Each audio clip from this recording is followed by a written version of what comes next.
Welcome to Spill the Tea about weddings with Sheila and Teresa. Hi, I'm Teresa. Hi, I'm Sheila.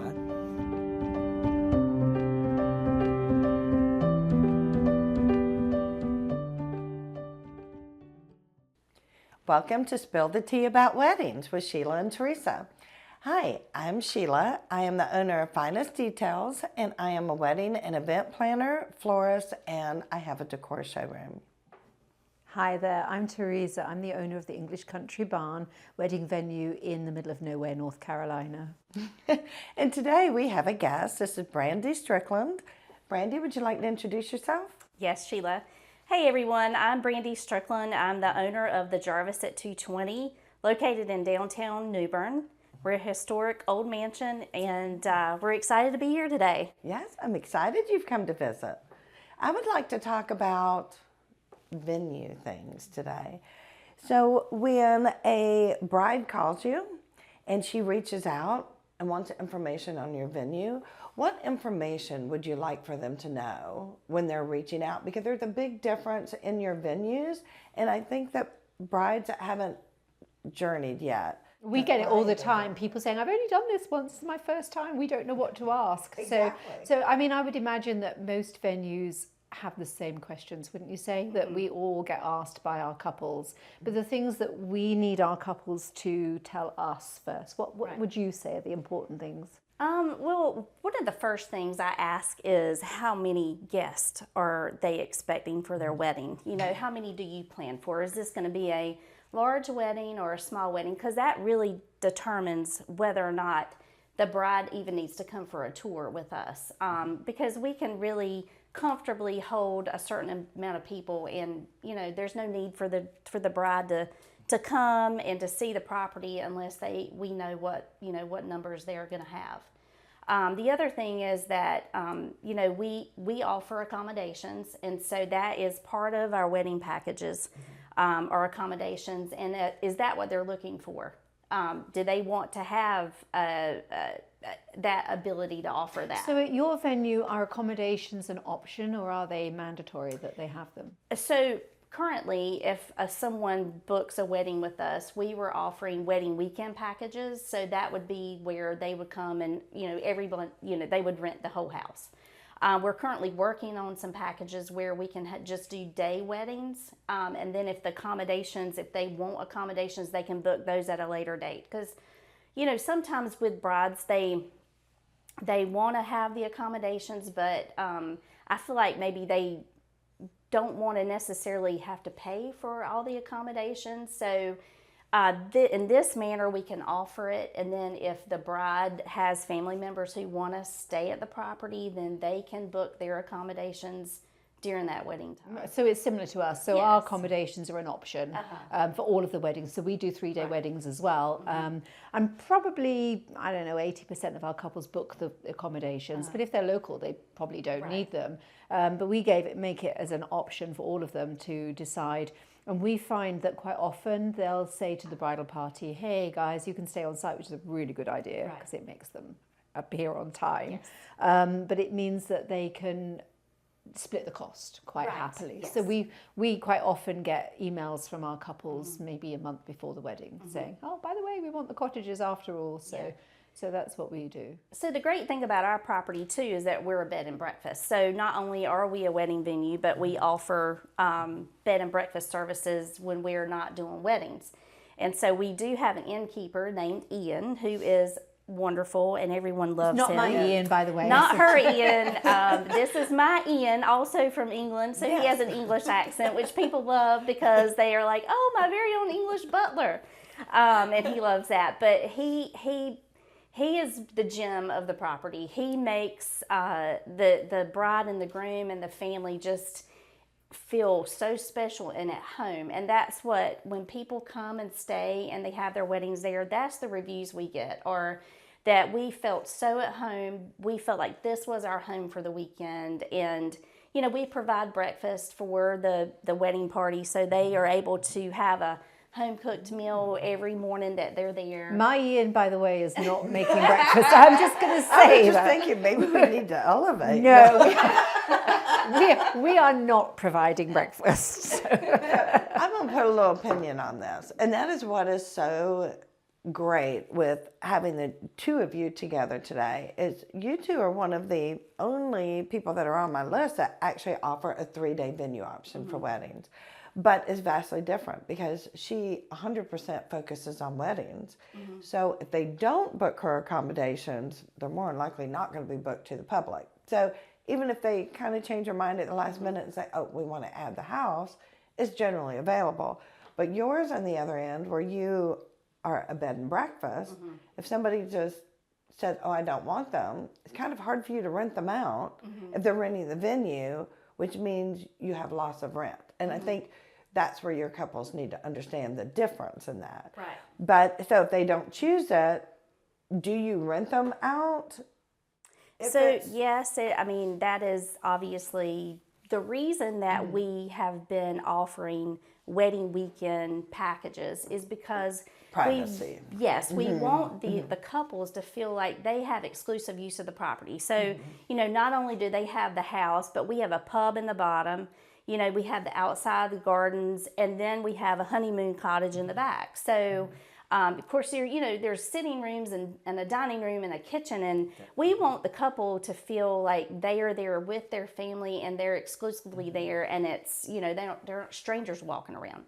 Now, you can, you know, in the future, you will be able to book it for just a day, but that does open it up to where some of the bedrooms upstairs could be rented by someone that is there. Right, yeah. And the difference for us is that our houses are, so we just say exclusive use. So these are not Airbnb, they're not bed and breakfast or anything. So essentially, if they are not booked by our couples, they just sit empty, or we use them for podcasts, don't we sometimes? So, but ultimately, we always just say exclusive use. So I think that might be something, if I was a bride, might make me a little nervous. Right. So the top tip is that they need to rent all of the bedrooms. And that's why we recommend that they do rent. I think for your situation, I would definitely want an all or nothing weekend kind of on that. For sure. Yes. There is a lot of differences when you look at, like, some people, they know they want to be in a barn, and I have brides that come in, they know that they want to be in that Victorian home. So that's why we have so many different style venues, but it's so rare to find one with accommodations, and especially a 3-day weekend. See, I think that is something that is attractive that both of you have that very few venues have. I think more and more venues are beginning to realise that we're right. I mean, I love being right, as you know. So it's not just the accommodations, but the whole 3-day experience. Right. That even if you don't have on-site accommodations and you've got local hotels nearby, you can still offer that 3-day experience. But I do think that something that's really important for couples to understand is that if you tell people that they can have a 3-day weekend, that it's not just opening the doors and saying, there you go. I mean, like with your venue, you offer a whole experience. That's important, that they can have a bridal luncheon, they can have a rehearsal dinner, they can hang out with the groomsmen and do things. And that's something that we felt was really important as well, that the rehearsal dinner is part and parcel of, you know, if you're here, you can do that. We have bridal luncheons, and then we have brunch on Sunday morning sometimes that they want to do, and we have things for the groomsmen to do so that they are here but out of the way, because that's kind of important too. But so there's no point that venues say we offer a 3-day key and then they've got nothing for them all to do, because that's a bit pointless too, isn't it, really? So I think we're the smart ones, honestly, that we figured it out. So perhaps we should keep that secret. Well, and I think that's what... Well, now it's not. I know. Spilled the tea. That's right. You've spilled the tea. Hey, let's But I do think that is what makes our venue unique in New Bern, which is that, you know, we are located 5 minutes away to everything downtown New Bern. You can go to the park, you can go for a walk, you can go to every bar, every restaurant, every spa, every shopping spot, and then, you know, we have bed and breakfast. We're on bed and breakfast row. So, I mean, we have one next door, across the street. There's a courtyard right down the street. There's 2 new, there's the Harvey, the Riverfront Inn. I mean, we have your guests who come for your wedding never have to drive. anywhere for the entire weekend, and you don't have to entertain them. So, you know, they can be fully entertained while you're getting ready, which is part of what we offer there. So you come in, you do your rehearsal dinner, you do, you know, if your guests want to go downtown and hang out after the, you know, we shut down the venue for the evening, they can go to Baxter's. We have a partnership with Baxter's, so you know, we can send the bridal party down there and they can hang out and have a great time and come back. I think that all comes back to brides and grooms realizing what's important to them for their wedding. So one of the things that we find our couples like is the peace and quiet and the tranquility. There is nothing to do. You know, you are going to have an experience here at the venue, and you're going to, you know, everything that you do is going to be fairly local. Whereas your couples are probably going to be much more into the activity and wanting to do things.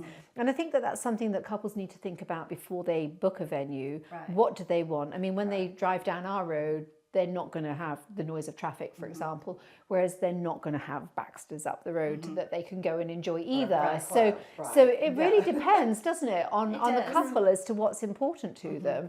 And that's something that I think, whilst it might become clear when they start doing tours what speaks to them, that maybe they do need to think, you know, do they want a Victorian house in the town, or do they want something that's a Victorian house, I don't know, in the middle of nowhere? I don't even know if there is one, but you know, that kind of thing. So my top tip for couples would be to really think about, you know, it's not just, oh, I want a barn or oh, I want a Victorian house, but the whole layout and the accessibility, and whether it's close to an airport, whether it's close to restaurants, you know, all those things may or may not be important to you. So I kind of think that it's something that is a consideration, don't you think?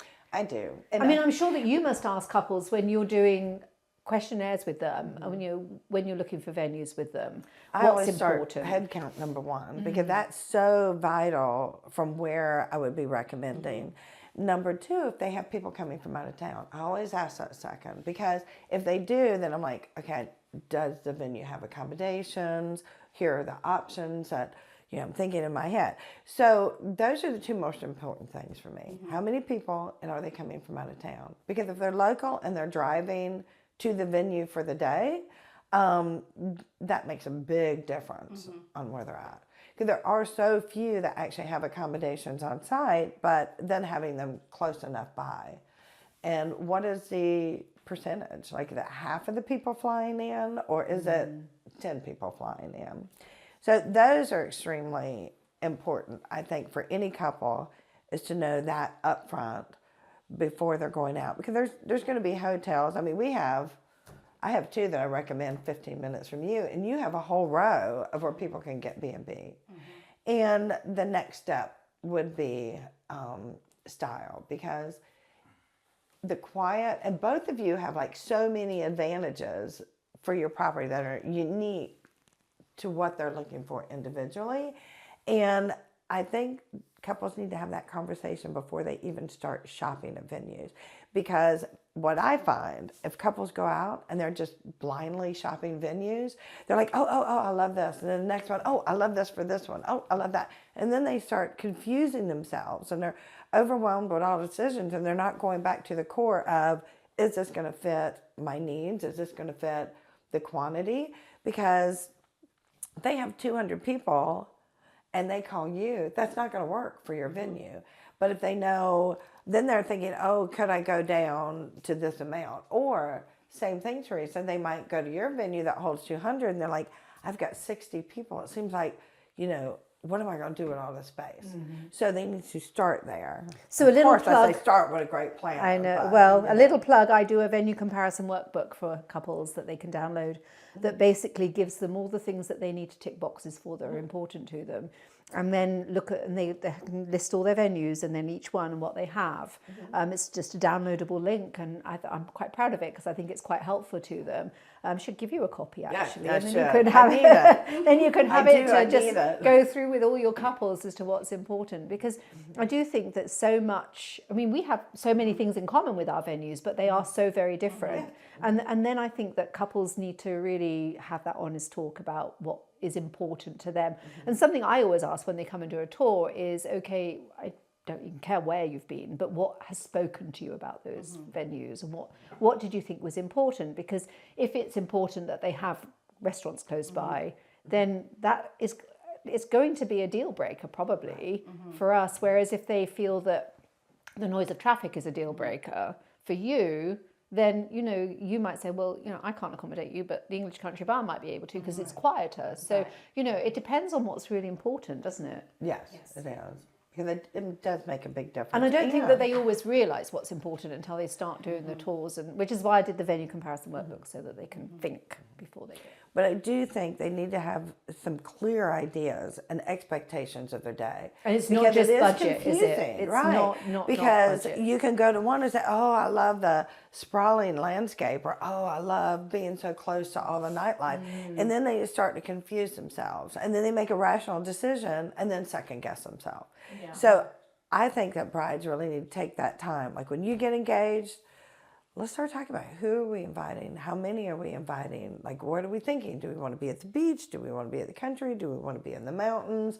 And have these conversations and get a clear picture, and then narrow down some venues that are accommodating that. Because when you go blind, it gets very overwhelming on choices. Because we all want, whether it's planning or a venue, when someone chooses us, they choose us because they felt like they made those right decisions, and then not second guessing later.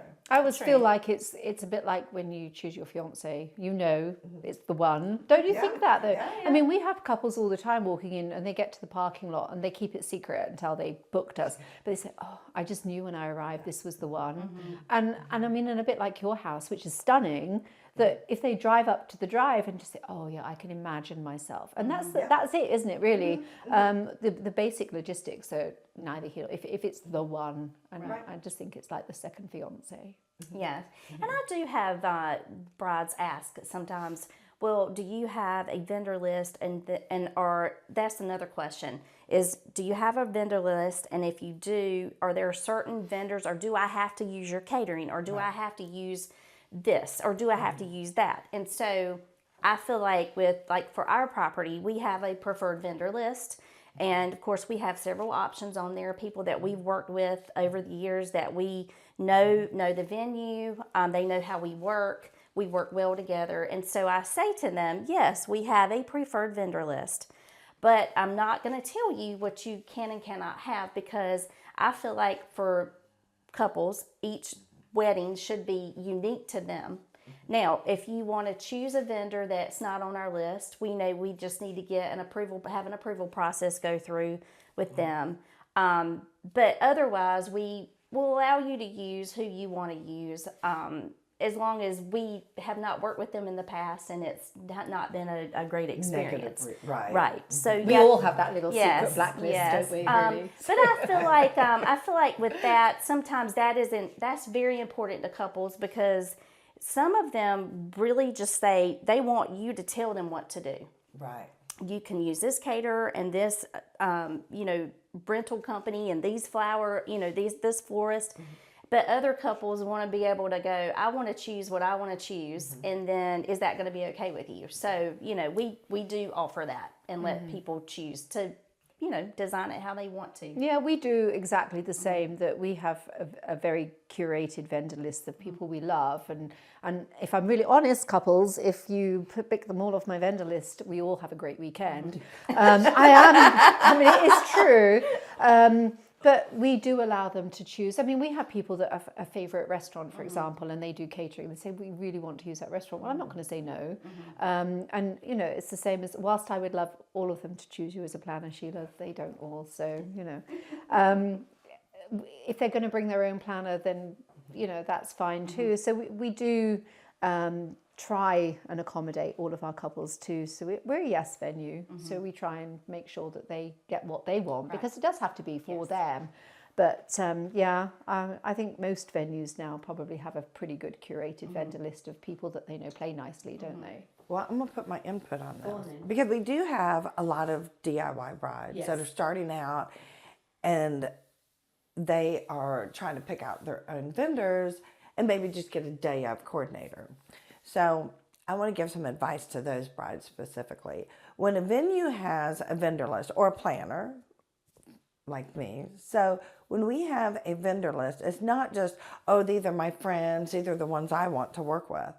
It is because all of us in our own expertise have worked with the photographer and they are showing good work relationships with their couples. They've never not shown up, or their pricing is very competitive, or they offer specials or things that accommodate each couple. So it's not about, oh, this is my favorite one, but it's about building relationships with trusted, professional, licensed, insured vendors.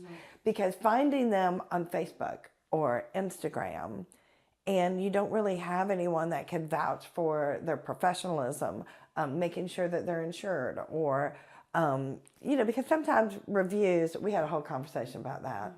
We've talked about it a million times.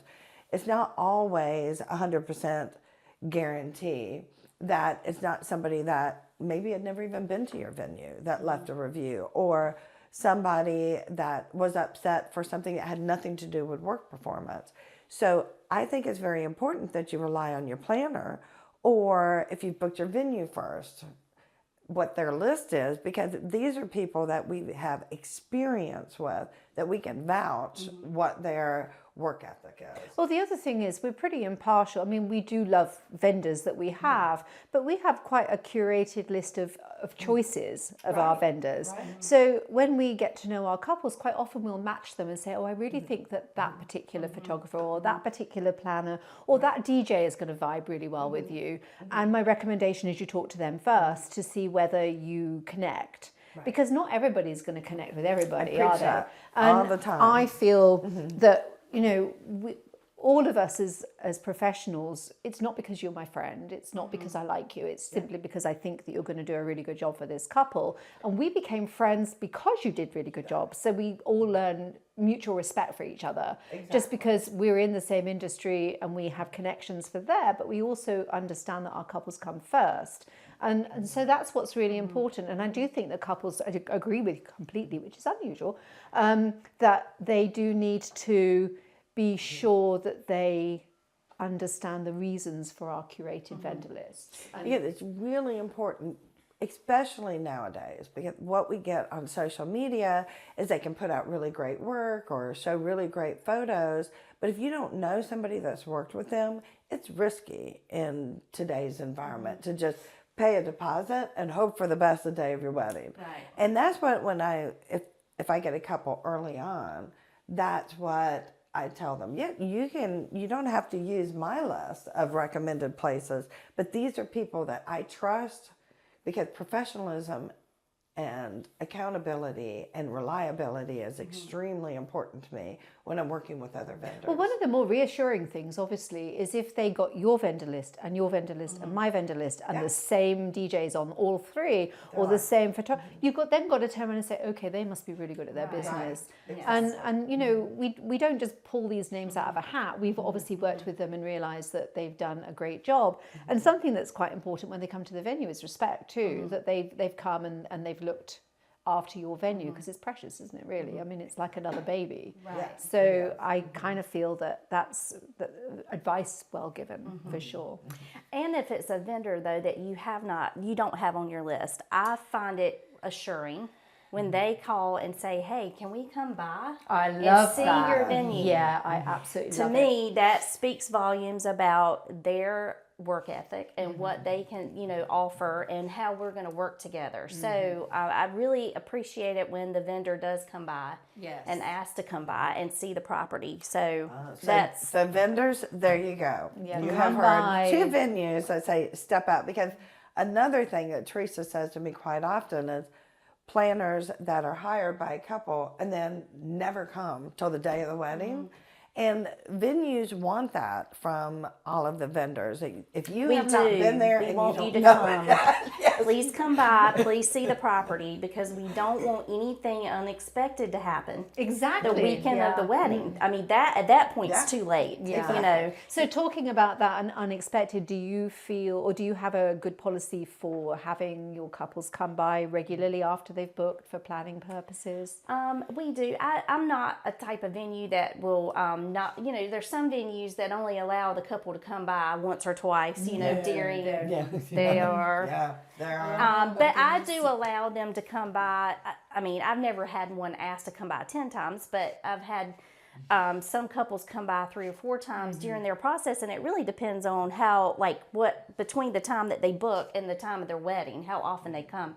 But I want them to come because I want them to, you know, if they've got an idea in their head and they've imagined what they want it to be, but it's really hard to imagine it sometimes if you can't see the space. Right. So I want them to come by and see the space. So yes, I encourage the couples to come by. Yeah, we do too. We find that that whole day of the tour, when they get all excited and book, half of what they've looked at they don't even remember. it. And then they think, oh, I mean, I get them sometimes come back and they'll say, oh, this room's much bigger than I thought it was, or oh, I forgot that was right there. So we really encourage them as well and want. So couples, I mean, it is so important. Don't just book your venue and then leave us hanging until the week of your wedding, because that leaves us a bit scary, right? It might be a year go by. Yeah, and that's super scary. I mean, we do ask all of our couples to come. We send an email about 45 days before to remind them that we exist and to come and do a final walkthrough with us.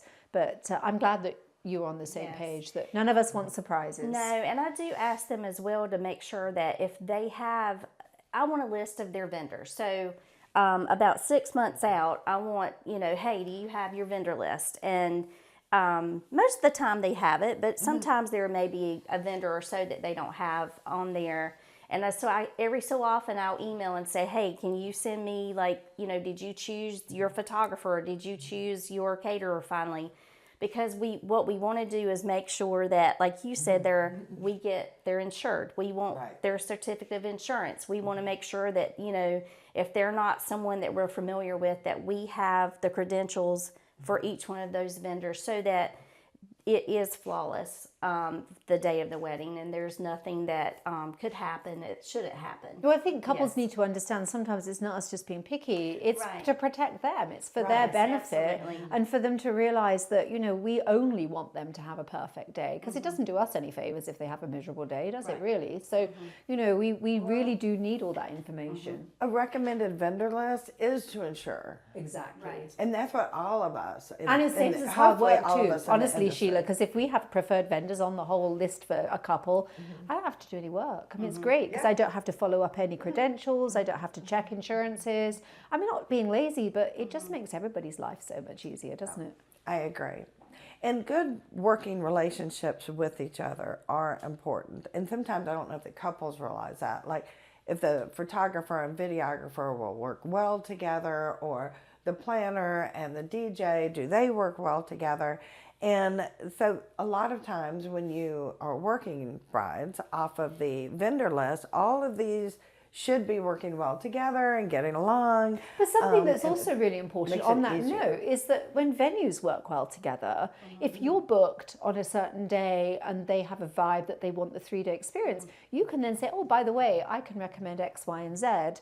Or, you know, and the same for me, if they say, oh, I really like the 3-day, but I really wanted a beautiful house rather than a barn, obviously I'm going to turn around and say, well, have you considered this venue?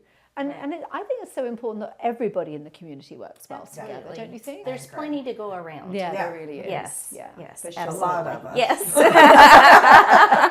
Well, we're going to end this conversation. I'm so glad you came today. Well, thank you for having And me you'll have to join us again, because it's wonderful to see 2 venues to be able to communicate, and it's just good. I think it's a wonderful thing in the industry with all of us vendors to be able to communicate and build strong relationships with each other. Well, we're all in this together. At the end of the day, we all have the same experiences. And sometimes when you work in a small business too, you can feel very alone. And it's so reassuring, isn't it, to say, oh yeah, I had that happen to me. Or, oh, have you thought about this for, you know, improving or growing, or, you know, have you talked to your couples about this? It's so important because none of us know everything. No. And there's you can so shoot much to, ideas off yeah, of of each other, course. so, Yeah, I yes. think it's so helpful. And no matter how many years we've been around, because I've been around a lot of decades, I still learn all the time. Like, and even though things changing around us, and yes, we have to change with it, but just relationships and being able to say, well, have I thought about that? Do I need to implement that? So it's a great thing, and it makes all of us better vendors for the wedding industry. And it's good to find alliances. But we're going to stop there, and I want to remind you, couples, make sure you know your head count. And I want you to think about location, because that's very important. Before you ever start looking at your venue, have an idea exactly what you're looking for. And don't get too wild. Don't go to 30. Like, focus on area, size, and style. And you're going to find the right fit. At least I'm hoping. So until then, we have spilled the tea. We have. Yes.